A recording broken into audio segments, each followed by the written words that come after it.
Attorney, alam mo ba yung trending ngayon? Ano ba yun? Na meron daw isang personalidad na sa pilitang pinapakasal ng isang bata kahit nalabag naman ito sa loob nila. May batas ba tayo na nagbabawal sa ganun? Batas na nagbabawal sa sapilitang pagpapakasal ng mga bata. Meron tayong batas para dyan. Republic Act 11596 or an act prohibiting child marriage. Matagal na yung batas na yan, 2021 pa. Paano po yun? Posible po bang maparusahan yung tao na yon?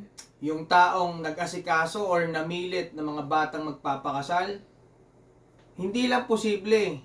Talagang swak siya dyan sa batas na yan. Bawal yan. Sabi ng batas na yan, anyone who facilitates child marriage may suffer a penalty of prison mayor or pagkakabilanggo ng 6 to 12 years. Paano naman po yung nagkasal sa kanila? Makakasuhan din po ba? Oo naman, makakasuhan din sila kasi yung mga taong nag-solemnize child marriage na yan may also suffer the imprisonment of prison mayor. How about yung adult partner po? Makakasuhan din ba? Yung adult, sakop din ng batas na yan eh. Sabi ng batas na yan, an adult who cohabit with a child outside wedlock may also be held liable. So, posibleng makulong din po yung mga nasa wastong edad na nakikisama sa mga bata. Okay? Bawal din po yan. Paano pag parehas bata? Ano pong epekto nun? Pares batay magpartner, ay ang epekto niyan magiging void yung marriage nila. Or sa Tagalog, walang bisa. Bali wala, kinasal man sila, walang epekto yon. It is as if hindi sila kinasal.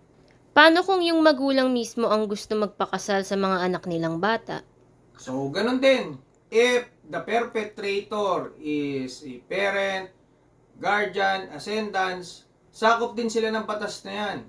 Ay mapaparusahan din sila. Kumbaga, mga konsentidorang mga magulang, paparusahan sila ng batas na yan. Kaya, ito ho, konting paalala lang sa ating mga kababaihan, sa ating mga kabataan.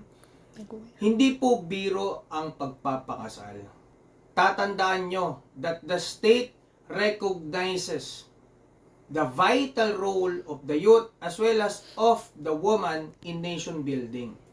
So pinapahalagahan po kayo ng gobyerno, kaya sana ingatan nyo rin ang mga bawat desisyon nyo, lalo na ang pagpapakasal, dahil uulitin ko, hindi po yan biro.